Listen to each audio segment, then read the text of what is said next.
세금자 알려주는 쌤 누나, 쌤 언니 투자형 세무사. 박송 세무사입니다. 안녕하세요.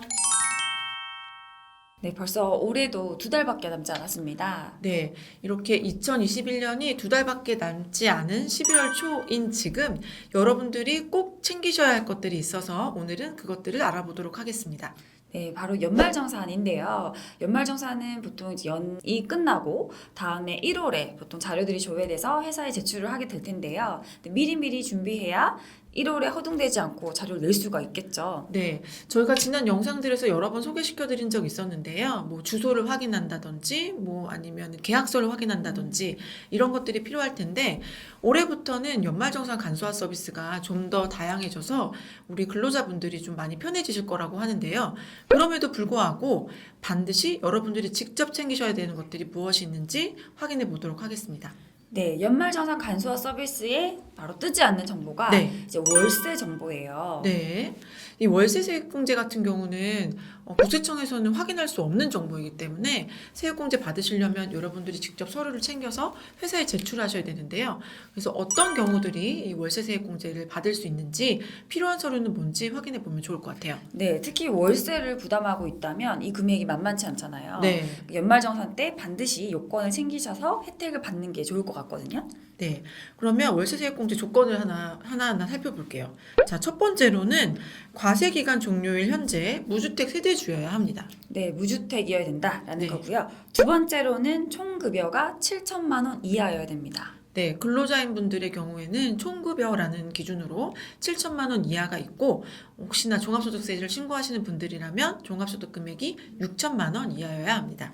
네, 세 번째로는 이 월세 계약자가 본인이거나 본인이 아닌 세대원이라면 그분이 나의 기본공제 대상자여야 돼요. 네, 많이 확대가 되었기 때문에 앞서 저희가 세대주여야 합니다라고 말씀드렸지만 혹시 세대주가 세액공제를 받지 않는다면 세대원이어도 되고요. 네, 뭐 아니면 뭐 기본공제 대상자가 계약한 항목이어도 되고요. 자, 그리고 네 번째로 넘어가 볼게요. 네 번째가 이게 제일 중요합니다. 네, 전입신고가 되어 있어야 되죠. 네, 맞습니다. 이사하시고 나서 주소를 옮겨 놓으셔야 되는데 옮겨 놓지 않고 깜빡하시는 경우들이 있어요. 네, 은근히 있어요. 네. 네, 이 전입신고 요건이 필수이기 때문에 이제 연말에 가기 전에 인터넷으로도 하실 수 있잖아요. 네, 맞습니다. 전입신고 꼭 하셔야 되고요. 마지막으로는 이 주택, 저희가 월세로 살고 있는 이 주택의 요건이 필요한데요. 국민주택 규모 이하이거나 아니면 기준시가 3억 원 이하의 주택, 오피스텔, 또 고시원도 가능합니다. 네. 이러한 요건을 갖추게 된다면 얼마의 세액공제를 받을 수 있는 건가요? 세액공제는 여러분들이 받으시는 총급여에 따라서 두 가지로 나눌 수가 있는데요. 우선 전체적으로 7천만 원 이하이신 분들은 납부하신 월세 연간 750만 원을 한도로 해서 거기에 10%까지 세액공제가 되고요. 네, 총급여가 5,500만 원 이하인 경우에는 좀 더 많은 세액공제를 해줘서 12%를 적용을 해줍니다. 금액으로 한번 볼까요? 네. 네, 금액으로는 저희가 연간 낸돈에 750만 원을 한도로 5,500만 원 이하인 사람은 12%를 5,500이 넘고 7천만 원 이하인 사람은 10%를 세액공제해준다라고 했는데 네. 숫자를 한번 볼게요. 네, 그럼 맥스로 따지면 5,500만 원 이하는 750에 12% 하니까 90만 원이고 5,500이 넘고 7천만 원 이하이신 분들은 750에 10%니까 75만 원이고 네. 이렇게 됐네요. 네, 어느 경우든 사실 여기에 지방세까지 하면 추가 10%가 되는 거니까 네. 99만 원, 82만 5천 원 네. 거의 한 달치 월세는 돌려받는 셈인 거잖아요. 네, 사실 750만 원 한도로 계산하면은 11로 나누면 월세가 62만 5천 원이잖아요. 그러면 한 달이 훨씬 넘는 거죠. 놓치면 진짜 아까운 거예요. 네, 이 숫자로 이제 헷갈리실 수도 있으니까 한번 살펴보면 제가 총급여 연봉이 5천만 원 정도고요. 월세는 60만 원이에요. 자, 그러면 5,500만 원 이하니까 세액공제는 12% 받을 수 있는 경우네요. 네. 그럼 월세는 60만 원인데 1년치 합산을 하자면 60만 원에 12를 곱하면 720만 원. 맞아요. 네. 그럼 720만 원 맥스 750 한도로가 했으니까 네. 720만 원까지 되고 이 곱하기 12% 하면 금액이 86만 4천 원. 네. 네. 지방세 10%인 86,400원까지 또 세액공제가 되니까 다 합치면은 95만 원 되네요. 네, 이렇게 많은 금액을 세액공제 받을 수 있네요. 요거 네. 하나만 내면 연말정산 거의 끝이겠어요. 와, 그러네. 네. 짱이네요. 네. 이거 꼭 해야겠네.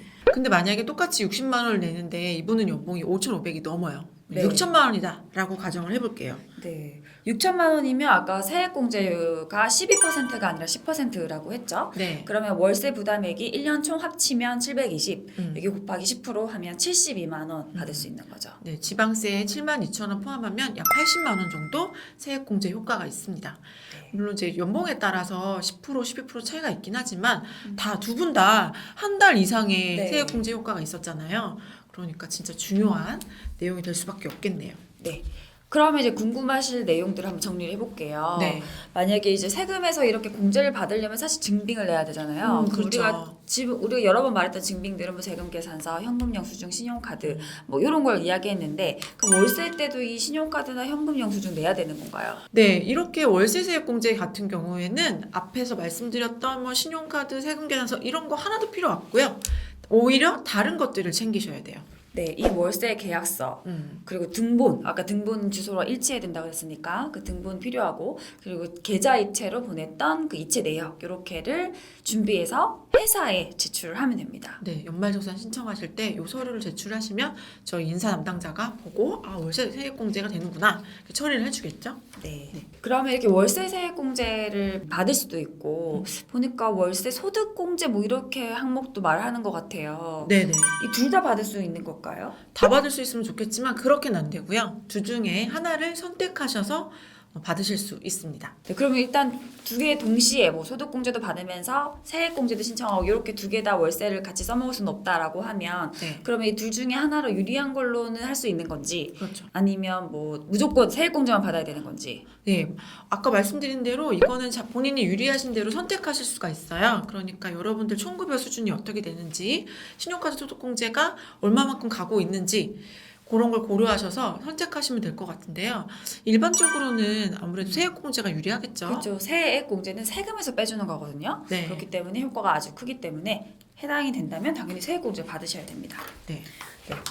그럼 이제 월세를 부담은 하고 있는데 청급여는 이제 연봉이 올라서 7천이 넘었어요. 그럼 너무 아깝잖아요. 네. 그런 경우에는 이제 그럼 혜택이 없나요?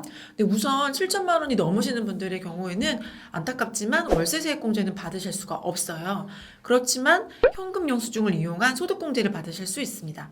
네, 그러면 이제 앞에 내용들을 다 정리를 해보면 결국 이런 총급여나 이런 세액공제 요건들을 갖췄다라고 하면 사실상 세액공제가 유리하고 이런 어떤 것들 중에 하나가 안 되어서 세액공제가 안 된다라고 하면 그냥 그대로 두지 마시고 현금 영수증, 소득공제를 받아라라는 이야기인데요. 네, 맞습니다. 아주 네. 중요한 포인트예요. 네, 그러면 이 소득공제 어떻게 받는 건가요? 소득공제는 현금 영수증 소득공제, 저희가 계속 현금 영수증을 말하고 있죠. 그러니까 현금 영수증을 받으시면 돼요.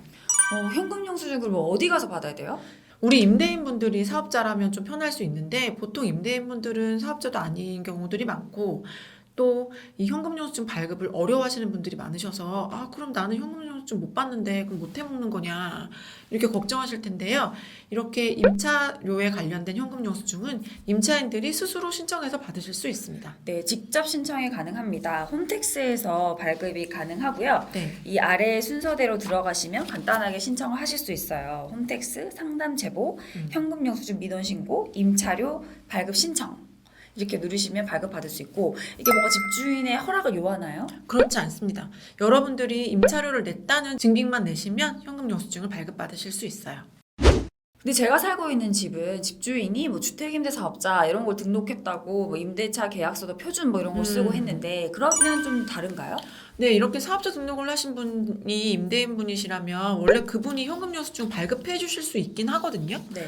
그런데 저희 경험상 그 좀 어려워하시는 분들이 계세요. 그렇기 때문에 뭐 해주시면 좋지만 안 해주시면 아까 앞서서 말씀드린 절차대로 여러분들이 직접 현금 영수증 발급 신청하시면 됩니다.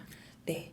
이렇게 오늘 이 뭐 세액공제 이때까지 또 세액공제 안 돼가지고 그냥 안 되나 보다 하고 말았는데 소득공제도 받을 수 있다라고 하면 좀 지나간 월세들이 좀 아깝다는 생각이 드는데 방법이 없을까요? 네, 이럴 때는 경정 청구라는 걸 이용하시면 됩니다. 지나버린 것도 5년까지는 다시 돌려받으실 수 있어요.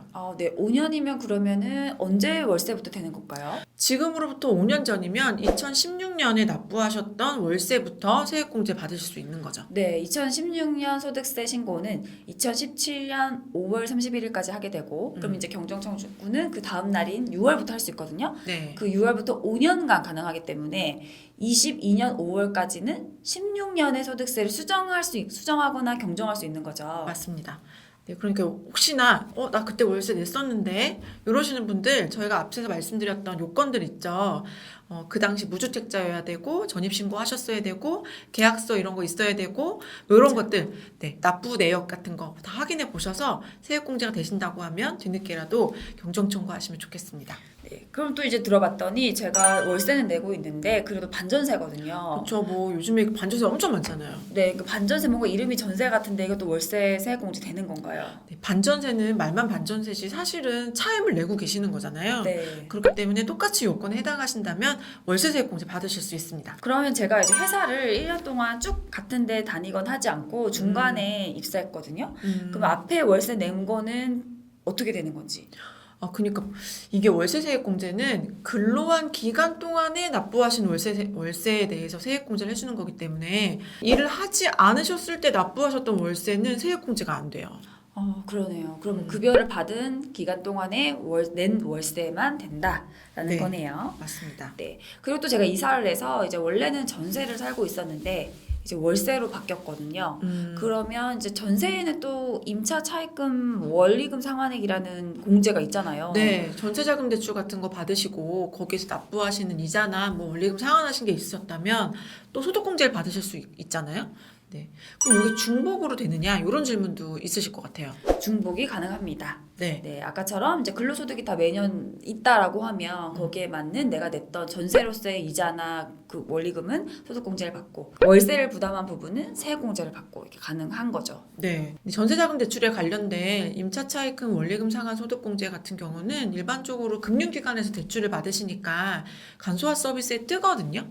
근데 이 월세 세액공제 같은 경우는 뜨지 않으니까요. 그거 받으셨다고 놓치시면 안 돼요. 월세 내는구나. 그러면 요거는 따로 꼭 챙기셔야겠습니다. 네, 오늘 저희가 이렇게 이 월세 가지고도 이렇게 다양하게 질문이나 예상되는 것들을 이야기를 해봤는데요. 네. 해당되시는 분들은 꼭 챙기시면 좋을 것 같고요. 저희가 또 연말정산 항목들 중에서 네. 꼭 챙기시면 좋을 것 같은 것들을 다음에 또 준비를 하겠습니다. 네, 그럼 오늘 이 시간 여기서 마칠까요? 네, 지금까지 세금잘 알려주는 쌤 누나, 쌤 언니였습니다. 안녕.